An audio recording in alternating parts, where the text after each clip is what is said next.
नमस्कार दोस्तों, स्वागत है आपका स्टडी फॉर सिविल सर्विसेज में। वीडियो को पूरा देखिए। कोई भी आपका फीडबैक है, कोई सजेशन है, तुरंत वीडियो में कमेंट करके जरूर बताइए। अच्छा लगे तो वीडियो लाइक जरूर कर लीजिए और ऐसे वीडियो लगातार फ्री में पाने के लिए चैनल को तुरंत सब्सक्राइब कर लीजिए और बेल आइकन को जरूर टैप कर लीजिए ताकि आगे भी सारे वीडियो आपको मिलते रहे। यूट्यूब में फॉलो करते हैं तो प्लीज ये वाला फ्री टेलीग्राम चैनल जरूर ज्वाइन कर लीजिएगा। सारे नोटिफिकेशन, सारे अपडेट यहीं पे आते हैं, ध्यान रखिएगा। स्टडी फॉर सिविल सर्विसेज का कोई भी पेड ग्रुप अगर आपको ज्वाइन करना है तो सिर्फ 856480560660897523864455 यही नंबर है हमारे, सिर्फ जहां पे कॉल या व्हाट्सएप कर सकते हैं।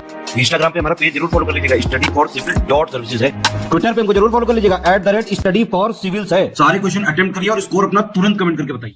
दोस्तों नमस्कार, स्टडी फॉर सिविल सर्विसेज में आपका स्वागत है। यूपीपीएससी पेड क्विज हम जो लगातार देख रहे हैं, कंटिन्यू करेंगे। चलिए नेक्स्ट क्वेश्चन देखेंगे यहाँ से। मालवा, गुजरात एवं महाराष्ट्र जो वर्तमान का आप ये रीजन देखते हैं, ठीक है, वेस्टर्न इंडिया में, तो किस शासक ने इस क्षेत्र में पहली बार विजय प्राप्त की थी? ठीक, तो ये शायद हमने पहले भी इस पे बात की हुई है कि चंद्रगुप्त मौर्य के टाइम पीरियड पे आप देखेंगे, ठीक है, ये सबसे पहले कॉन्कर किया जाता है। डी विकल्प को चुनेंगे यहाँ पे। और इसके बाद देखेंगे तो जैसे फिर मुगल डायनेस्टीज में भी इसको कॉन्कर किया जाता है, जब मराठा एम्पायर एक तरीके से रूल कर रहा था यहाँ पे, ठीक। तो ध्यान रखेंगे इसमें डी विकल्प हमारा जो है ये करेक्ट होगा। नेक्स्ट है इब्न बतूता की भारत यात्रा किस शासक के काल में हुई थी? तो फॉरेन ट्रैवलर्स कई सारे आए, ये आपको पहले भी बताई गई हैं बातें। जो है 14th सेंचुरी के फर्स्ट हाफ में देखेंगे, जब तुगलक डायनेस्टी का टाइम पीरियड है, मोहम्मद बिन तुगलक, ठीक। तो इधर अफगानिस्तान में जो हिंदुकुश माउंटेन्स है, इधर से होते हुए ये मोरक्को का था, इब्न बतूता ये आया था, ठीक। नेक्स्ट है कि सल्तनत काल के अधिकांश अमीर एवं सुल्तान किस वर्ग के थे? तो एलीट क्लास और जो कह लीजिए हाई ऑफिशियल्स होते थे, उनको आप इस रेफरेंस में दिल्ली सल्तनत में सुल्तान, अमीर, इन सब शब्दों के जानते थे। तो तुर्किक ओरिजिन के थे ना ये। विकल्प ए को चुनेंगे आप।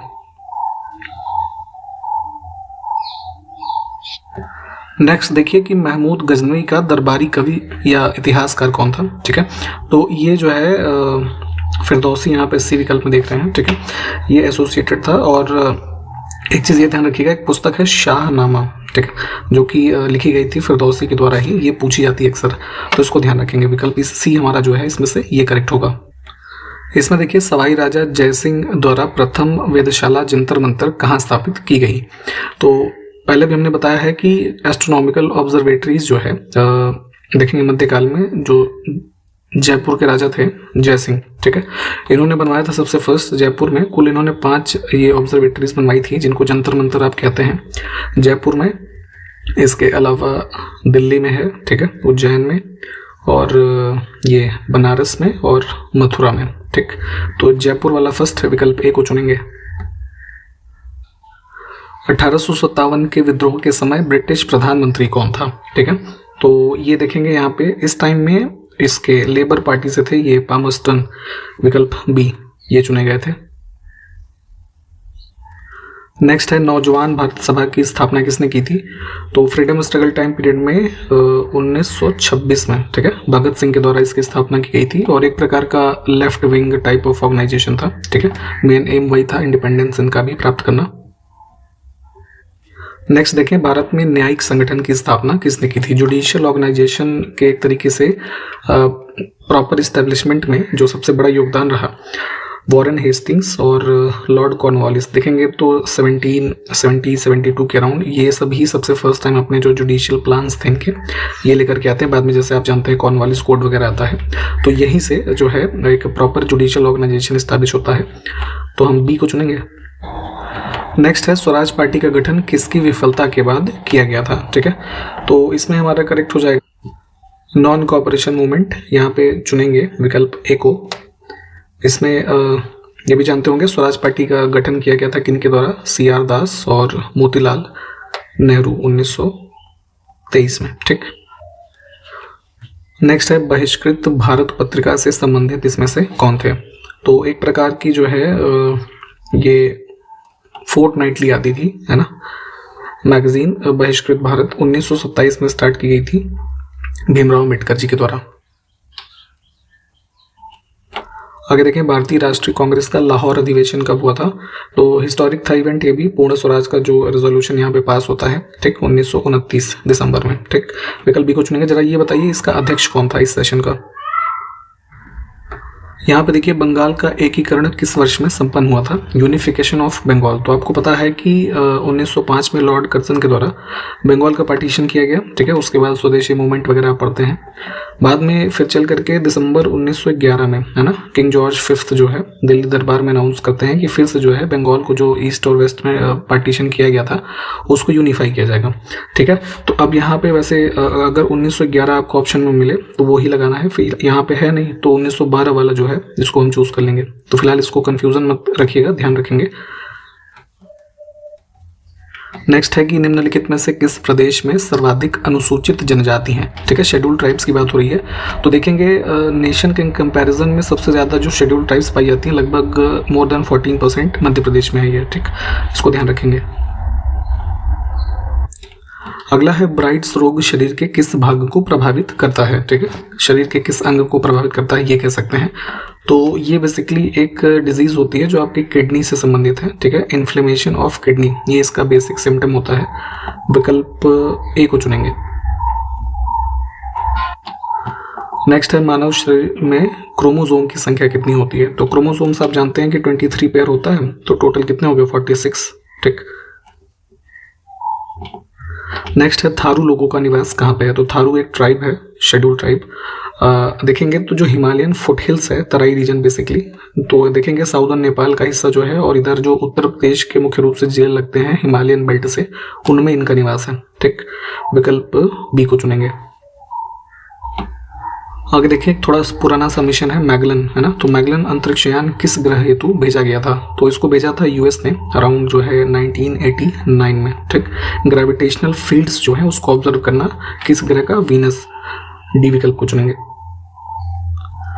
आगे देखिए मंडल आयोग रिपोर्ट किस वर्ष में प्रस्तुत की गई थी। तो ओबीसी कास्ट जो है ना, उनके रेफरेंस में एक कमीशन गठन किया गया था मोरारजी देसाई गवर्नमेंट के द्वारा 1979 में, है ना, बीपी मंडल की अध्यक्षता में, जो कि बिहार के पूर्व मुख्यमंत्री थे, और इन्होंने अपनी रिपोर्ट सबमिट की थी 1980 में। आप जरा हमको ये बताइए रिपोर्ट जो है वो लागू किस वर्ष में हुई थी। ये चीज़ें आपको पहले भी बताई गई हैं।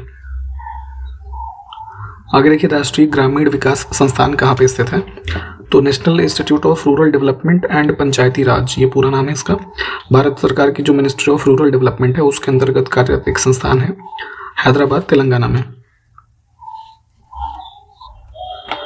अगला देखिए हाल ही में इंडिया यूके अचीवर्स ऑनर्स ने किस भारतीय को लाइफ टाइम अचीवमेंट ऑनर प्रदान किया है।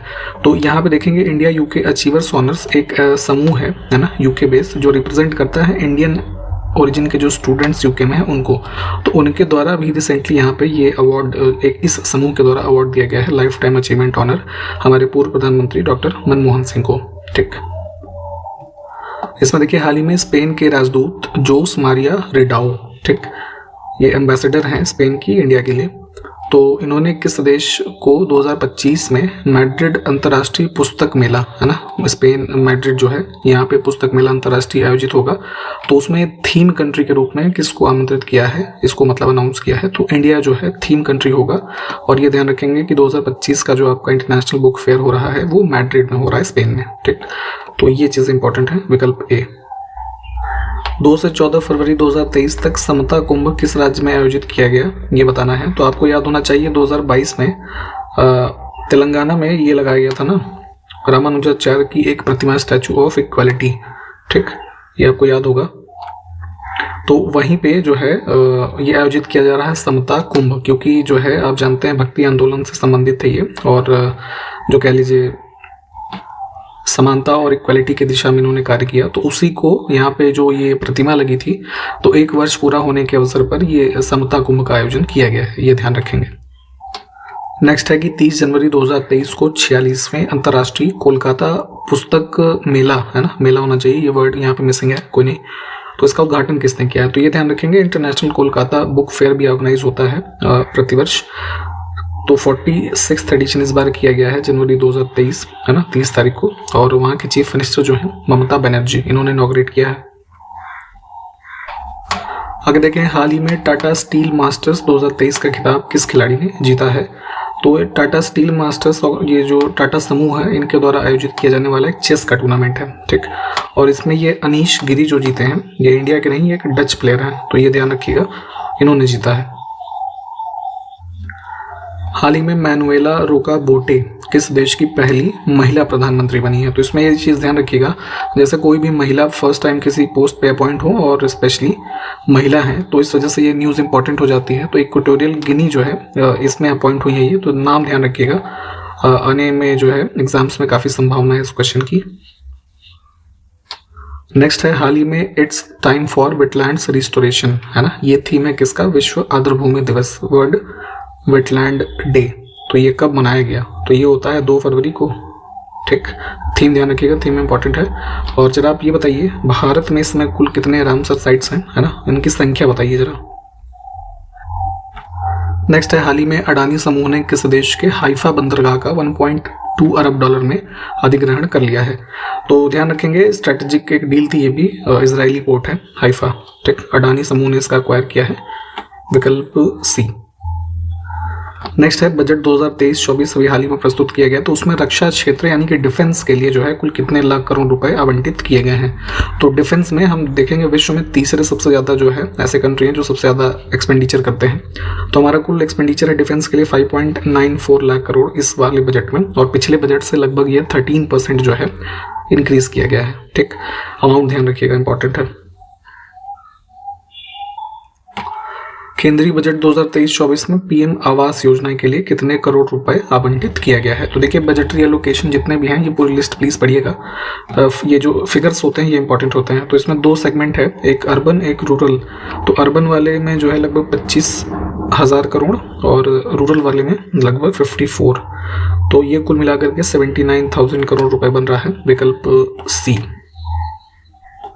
अब इसी केंद्रीय बजट में 10,000 करोड़ रुपए के कुल निवेश से गोबर धन, ठीक है, एक ये स्कीम चलाई गई थी, आपको याद होगा शायद 2018 में। ठीक है, जो भी विलेजेस में आपके कैटल वेस्ट होता है, एग्रीकल्चरल वेस्ट, ऑर्गेनिक वेस्ट, इन सब से एक जो कह लीजिए उसको कन्वर्ट किया जाए, है ना, खाद वगैरह में, तो उससे संबंधित एक योजना चलाई गई थी। तो उसके तहत कितने नए कचरे से संपदा संयंत्र, है ना, waste to wealth plant establish किए जाएंगे? इसमें 10,000 करोड़ रुपए एलोकेट किया गया है। तो यहाँ पे इस प्लांट की संख्या जो है ये है कुल 500। थोड़ा इसको डिटेल में एक बार देख लीजिएगा, स्कीम के बारे में भी और इसमें जो एलोकेशन में और भी चीज़ें हैं।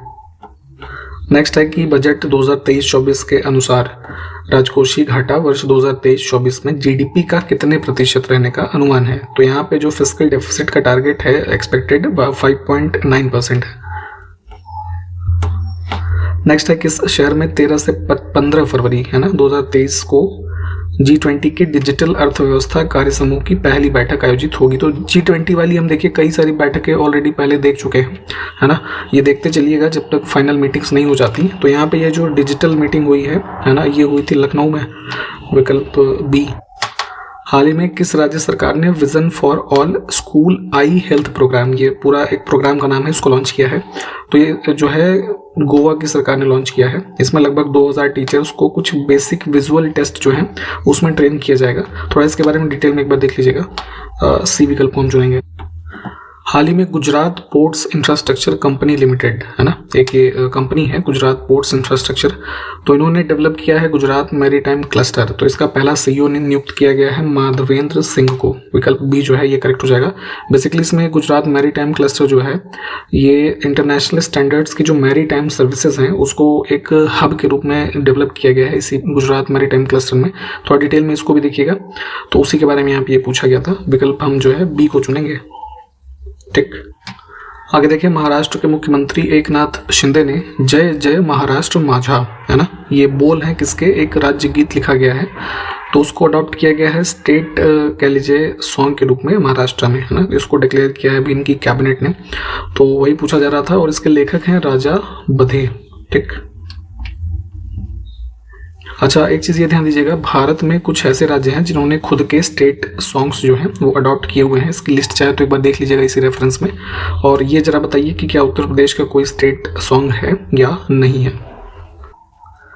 फरवरी 2023 में कौन सा देश अंतर्राष्ट्रीय सौर गठबंधन समझौते पर हस्ताक्षर किए हैं? ठीक है, तो देखिए ISA आप जानते हैं, इंटरनेशनल सोलर अलायंस, इसकी स्थापना हुई थी 2015 में, और हेडक्वार्टर इसका बताया गया है कई बार आपको, कहाँ पे है, गुरुग्राम में। ठीक। तो रिसेंटली इसमें कॉन्गो जो है इसने साइन किया है और लगभग इस समय कुल 107 ऐसे देश हैं जिन्होंने इस फ्रेमवर्क को साइन किया है ISA के, और रेटिफाई किया है लगभग 86 देशों ने, है ना। इसको एक बार कंफर्म कर लीजिएगा, डी विकल्प को चुनेंगे हम।